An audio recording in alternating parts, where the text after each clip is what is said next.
Mister Rishabh Malhotra of Malhotra group of industries. 2 lakh रुपए ऐसे खर्च कर देता हूं, मेरे हाथों को पता तक नहीं चलता यार। लेकिन अब ये बातें मुझे चुभने लगी हैं यार। पाप किया है मैंने, बहुत बड़ा पाप। तुम्हें मुझ पर जो भी इल्जाम लगाना है लगाओ, तुम्हारे उस दोस्त को मेरे सर पर जो भी आरोप थोपना है थोपे। I love Rishabh, right? Is that clear to you? Fine, अब तुम चले जाओ, मुझे तुमसे कुछ नहीं सुनना है और मुझे कुछ कहना भी नहीं। मिस्टर ऋषभ, आपने दयाराम के लिए जो कुछ भी किया है, उसके बाद मजदूरों के मन में आपके लिए इज्जत बढ़ी है। मैंने खुद अपनी आंखों से एक मजदूर को कहते हुए सुना है कि शायद केशव साहब वापस आ गए। मैं चाहती हूँ कि शादी की सारी तैयारियां हम 2 करें। लेकिन ऋतु। पापा प्लीज, छोटी सी छोटी अरेंजमेंट भी सुनील और मैं मिलकर करेंगे। बेटे वो बिजी है। पापा वो बिजी तो जिंदगी भर रहेगा। ओके, एक फैसला कर लेते हैं। तुम दोनों 2 हफ्ते के अंदर अंदर शादी की तारीख तय करो, वरना मैं खुद तय करके कार्ड छाप दूंगा। ये हुई ना बात। आपने ये बात सीरियसली कही है? डार्लिंग, सीरियसली नहीं, बहुत ज्यादा सीरियसली कही है। बिल्कुल सही बात है। फिर खाना खाते हैं ना? खाना तो आप यहाँ क्या कर रहे हैं? आप किचन में आइए।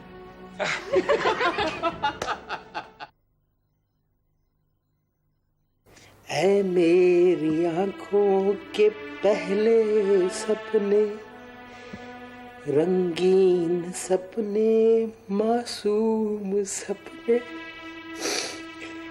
पलकों का पन्ना झुलाऊं तुझे, गा के लोरी सुनाऊं तुझे। ओ ऐ मेरी आंखों के पहले रंगीन सपने, मासूम सपने।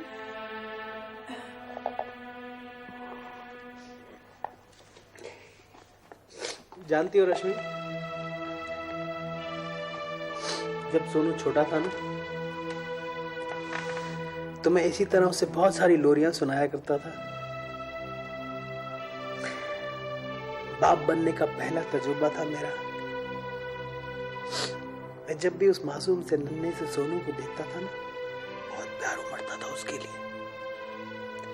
मैं दिन भर लोरियां याद करता था और रात को उसे गोद में बिठाकर उसे लोरियां सुनाता था। और ये वाली लोरी उसे बहुत पसंद थी, बहुत पसंद थी। सुनते सुनते उसकी आंख लग जाती थी और फिर ना मैं बैठ के उसका चेहरा देखता रहता था और उसके ख्वाबों में उससे मैं वादे करता था, बड़े बड़े वादे करता था। मैं बहुत दिल से बाप बना था रश्मि, बहुत दिल से। रश्मि शायद न जानती हो, लेकिन मैं जरूर जानती हूँ रानी।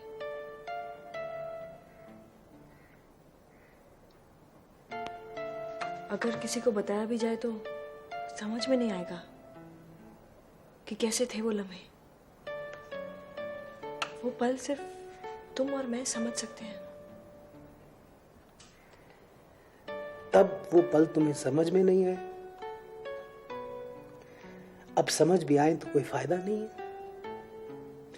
क्योंकि तुमने तभी उन्हें इतना गहरा दफना दिया था कि अब अगर उन्हें खोदा भी जाए ना, तो पहले तो धरती की छाती फट के खून निकलेगा। गलती न तुम्हारी थी न मेरी। वो पल हमारी जिंदगी में पल भर के लिए आए थे और शायद कुछ वैसे ही पल दोबारा हमारी जिंदगी में आ जाते अगर सोनू को बोर्डिंग स्कूल में डालकर दूर नहीं किया जाता। सोनू को दूर किया गया तेरी बदनामी की वजह से। तुम्हारी करतूतों की खबर जब अखबारों में सुर्खियों में छप रही थी, उससे बचाने के लिए सोनू को बोर्डिंग स्कूल भेजा गया, वरना उसने तो मेरे साथ मुस्कुराना सीख लिया था। अब देखना, जब छुट्टियों में वो मेरे पास वापस आएगा ना, मैं उसकी सारी खुशियां उसे वापस लौटाऊंगा। सोनू छुट्टियों में बंबई नहीं आ रहा है। क्या? क्यों नहीं आ रहा वो यहाँ पे? यही बात तुम्हें बताने आई थी मैं।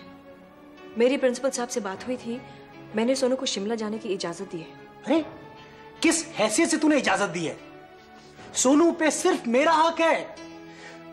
ये तो गनीमत है कि जिस तरह सिल्वर एस्टेट से तुझे निकाला गया है, मैं तुझे सोनू की जिंदगी से नहीं निकाल रहा हूं। जरा ठंडे दिमाग से सोचो रानी।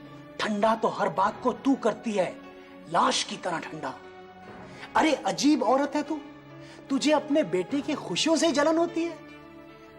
वो वहां पे छटपटा रहा होगा मेरे पास आने के लिए, और वो आएगा, जरूर आएगा। मैं देखता हूं उसे शिमला जाने के लिए कौन उसके साथ जबरदस्ती करता है। इसमें जबरदस्ती की कोई बात नहीं है। सोनू नई जगह जा रहा है, नई चीजें सीखेगा। ये सब तू मुझे मत सिखा पड़ा। मैं तेरे हर सबक से वाकिफ हूं। तुझ में सिर्फ खुदगर्जी है और तू सिर्फ सहूलियत के लिए हर फैसला करती है। सोनू को शिमला भेजने में मेरी खुदगर्जी या सहूलियत कहाँ आ गई? सहूलियत तो है, क्योंकि तुझे सिल्वर एस्टेट से निकाला गया है। अब अगर सोनू यहां पे आता है तो तू उसे कहीं पर ठहरा नहीं सकती, क्योंकि तू इस वक्त ऋषभ के घर में रह रही है, उसके रहमो करम पे पल रही है। और ऋषभ को एक आंख नहीं भाएगा कि सोनू उसके साथ उस घर में रहे, तो जाहिर है वो मेरे साथ रहेगा, और ये तुझे मंजूर नहीं है।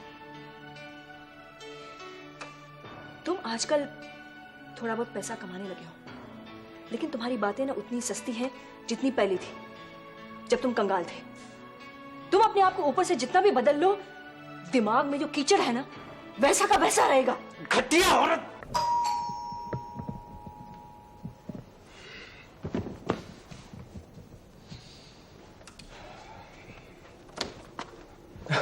त्यागी, तू क्या यार, अपने दोस्त के गले नहीं मिलेगा? इतने बाद मिला है यार। कैसे है तू? आ जा। वो कहा है भैया, अगर हम आपके गले मिलूंगा ना तो हमरे जिस्म का कांटा आपके बदन को चुभ जाएगा। क्या क्या मतलब? भैया, अब आपसे हमको अपनी दोस्ती निभाने के लिए आपसे दूरी कायम रखना पड़ेगा। खबरदार, मुझसे दूरी बनाने की कोशिश की तो जान से मार डालूंगा, समझा? दूरी कायम रखना पड़ेगा। जान तो हमरा वैसे भी जाएगा भैया, अब चाहे ऐसे जाए या वैसे जाए। ये कैसी बातें कर रहा है तू यार? तू ऐसी बातें करने आया ना तो चला जा मेरे घर से। सुना नहीं? चला जा। खपा मत हो भैया, जिंदगी हमसे वैसे ही रूठा हुआ है। त्यागी, क्या बात है यार, तू इतना मायूस क्यों है? क्या बात है, क्या हुआ? क्या बताएं भैया, हमरा जिंदगी उबड़ खाबड़ रास्तों से गुजर रहा था। पांव को नुकीले पत्थरों का आदत पड़ गया था। फिर तकदीर एक खेल खेला हमरे साथ, उन्हें हमरे रास्तों के ऊपर मखमली कालीन बिछा दिया। फिर पांव के नीचे से कालीन ऐसे खींचा कि पांव तो जख्मी हुआ ही, साथ में ही सर में भी चोट आ गया। भैया, बहुत बड़ा धर्म संकट में फंस गया। त्यागी यार, अब जब तेरी जिंदगी में धर्म आ रहा है, थोड़ा संकट तो झेलना ही पड़ेगा ना यार। क्यों घबराता है? अगर ये हमका अकेले झेलना होता ना भैया, तो हम इस संकट के लिए संकट बन जाता। लेकिन हमरा संकट अगर तुम्हारे ऊपर विपदा बन जाए, ये हम कैसे मंजूर कर पाऊंगा? जैसे मैंने मंजूर किया था जब मेरे खतरों को तूने अपना लिया था। लेकिन यार बता तो सही, आखिर बात क्या है? वो सुनील बाबू है ना, हाँ। वो कहते हैं कि जब हम अपना काला चिट्ठा कानून के सामने खोलूंगा तो हमका, आपकी और अपनी दोस्ती उम्र दर्ज करानी होगी। तो व्हाट इज द प्रॉब्लम? इसमें इतने सोचने की क्या जरूरत है? अरे सीना ठोक कर बोलना कि तू ऋषभ मल्होत्रा का दोस्त है। दोस्ती की है यार, कोई गुनाह थोड़ी किया। भैया, हमरे गुनाह में वो आपको भी जोड़ने का कोशिश करेंगे। खामो खाम में हमरे कछु जुर्म में आपको भी फंसा दिया जाएगा। फिर आपका जांच पड़ताल, छानबीन, पूछताछ सब कछु चालू हो जाएगा। आप खामो खा हमरे पचड़े में फंस जाएंगे। ए त्यागी, अरे कभी तो अपने इस दोस्त को अपने पछड़ों में पड़ने दिया कर, उसे अच्छा लगेगा यार। अब देख, तू मुझे अपना ऋषभ भैया कहता है ना, तो क्यों अपने इस भाई को अपनी तकलीफों से परे रखना चाहता है? हाँ? जब मुझे कोई प्रॉब्लम होती है तो तू अपने सर पे कफन बांध के बीच में कूद पड़ता है। यानी तू अपनी दोस्ती निभाते रहे, और जब मेरी बारी आए तो तेरे लिए धर्म संकट। भाई ये भी कोई बात हुई? और त्यागी, आज भी तेरे इस भाई का शहर में इतना रुतबा है कि ऐसे बच्चों से निपट ले, खुद इतने बुरे दिन नहीं आए। यार तेरी जिंदगी इतनी बड़ी तब्दीली से गुजर रही है, मुझे भी तो तेरे लिए कुछ ना कुछ करना चाहिए ना। ताकि आगे जाके ये तो कह सकूं कि जब मेरे दोस्त को एक अच्छे दोस्त की जरूरत थी तो मैं उसके साथ था। कलर चार्ट देखा कि नहीं? माँ वो ही कर रही हूँ, कुछ समझ में ही नहीं आ रहा है।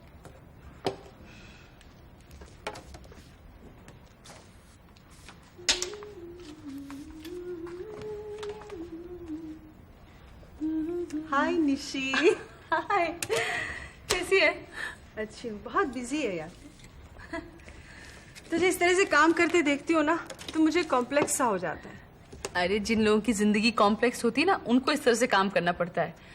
वो तो आप जैसे किस्मत वाले हैं जो अपनी किस्मत की खाते हैं और खाते खाते ऊब जाते हैं। मैं तो लाइफ से बोर हो गई हूँ निशी। पहले हम लोग मिलते थे क्लब में तो ढेरों बातें करते थे, और अब तो तू क्लब में आती भी नहीं है।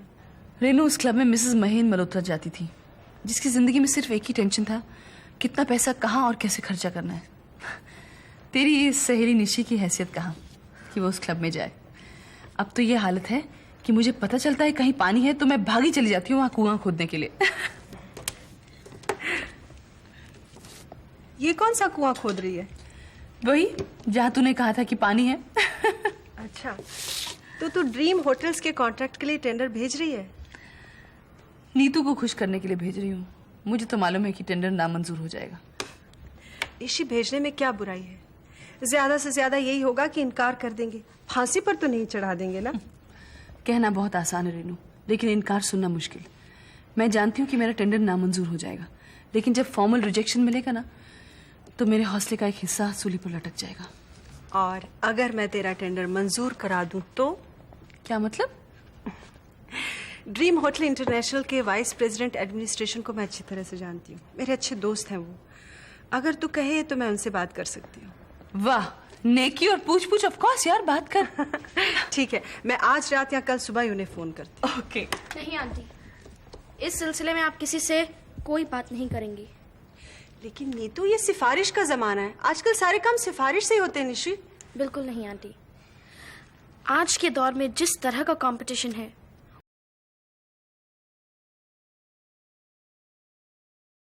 तो इंसान की काबिलियत पर होते हैं, और फिर उस होटल ग्रुप की अथॉरिटीज को अपना बिजनेस भी तो करना है। इसलिए तो मैं कह रही हूँ बेटा, वो किसी एस्टैब्लिश्ड डिजाइनर को ही ये कॉन्ट्रैक्ट देंगे। एस्टैब्लिश्ड डिजाइनर नहीं मम्मी, अच्छे डिजाइनर को कॉन्ट्रैक्ट देंगे। और ये मेरा दावा है कि आपको अपनी काबिलियत के बदौलत से ये कॉन्ट्रैक्ट जरूर मिलेगा।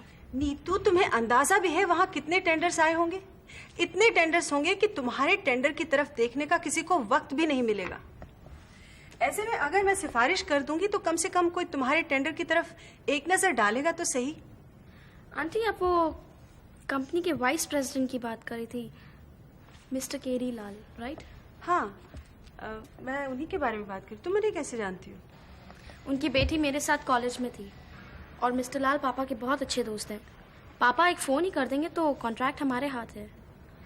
लेकिन आंटी, सिफारिश पर तरक्की करने वाले लोग जिंदगी भर मीडियोकर ही रहते हैं। गुड मॉर्निंग मिस्टर शाह, आपने मुझे बुलाया? जी हाँ, एक खास बात है जिसकी वजह से इस वक्त मैंने आपको यहाँ बुलाया है। बताइए। वकील साहब, उस एयर होस्टेस की मौत की वजह ये कमबख्त शंकर है। शंकर? वो ड्राइवर? ये कैसे हो सकता है मिस्टर शाह? ये नामुमकिन है। क्या ये मुमकिन था कि केशव मल्होत्रा की विल एक मामूली ड्राइवर की यहाँ निकली? वो तो किसी तरह से उसके हाथ लग सकती है। जो ये साबित करता है कि उस ड्राइवर के हाथ, पांव, कान, नाक, जबान जरूरत से ज्यादा लंबे हैं। वो ड्राइवर गाड़ी भले ही सीधी चलाता है, लेकिन उसकी चाल बहुत टेढ़ी है। जान जोखिम में डालने का शौक है उस घटिया आदमी को। मिस्टर शाह, वो ड्राइवर मिस्टर करण के नौकरी करता था, और ये नामुमकिन नहीं है कि उसने वहां पर बिल देखी हो और गायब कर दी हो। ये एक मामूली सी चोरी है, लेकिन ये मुमकिन कैसे हो सकता है कि उसने उस एयर होस्टेस का कत्ल किया हो जिसकी मौत कनाडा में हुई है? नहीं वकील साहब, वो ड्राइवर उस एयर होस्टेस की मौत की वजह है, कातिल नहीं। लेकिन वो वजह भी कैसे हो सकता है? ये मुझे नहीं मालूम।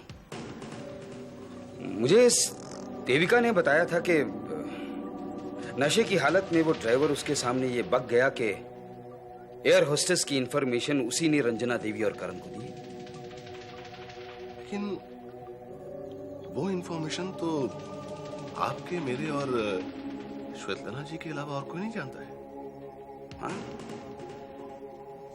वो ड्राइवर जो भिखारियों की तरह यहाँ आया जाया करता था, हो सकता है उसने हमारी बातें सुन ली, क्योंकि उन दिनों हम सिर्फ एयर होस्टेस की बातें किया करते थे। अब आप देखिए वकील साहब, जिस तरह वो करण के यहां से विल चुराकर हमें बेच सकता है, उसी तरह वो यहां से एयर होस्टेस की खबरें बटोर कर वहां भेज सकता है। इसका मतलब यह हुआ मिस्टर शाह कि उस एयर होस्टेस की मौत के पीछे करण और रंजना देवी का हाथ है। यकीनन। और उसी वजह से श्वेतलाना को यह सिल्वर स्टेट छोड़ना पड़ा। अब देखिए वकील साहब, जब एक मामूली से ड्राइवर की मौत मेरे हाथों लिखी है तो मैं मजबूर हूं, ना चाहते हुए भी मुझे उसे खत्म करना पड़ेगा।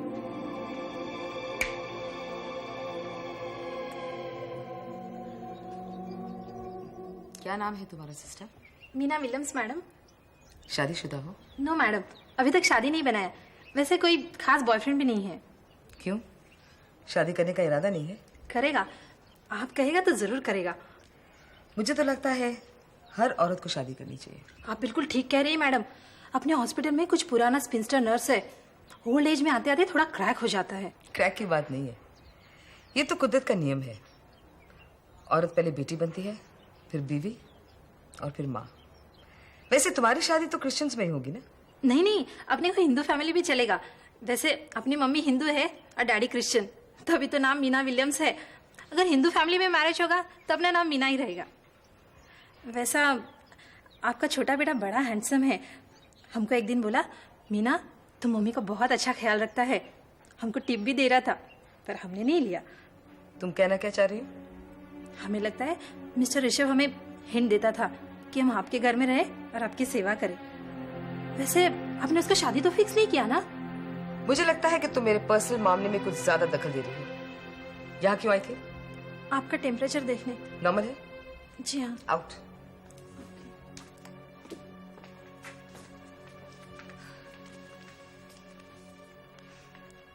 I don't believe this. ये लड़की मेरे बहू बनने के सपने देख रही है। ऋषभ,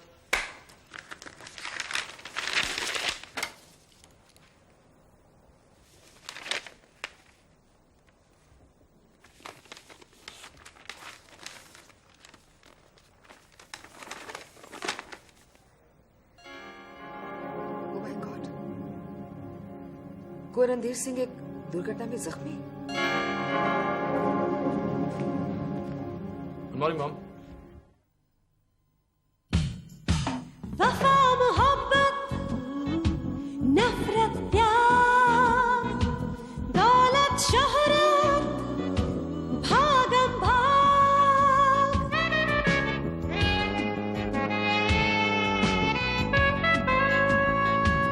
अंधा कुआं जहरीले नाग अपना सुर बेगाना राग एक हाथ में तस्बीह माला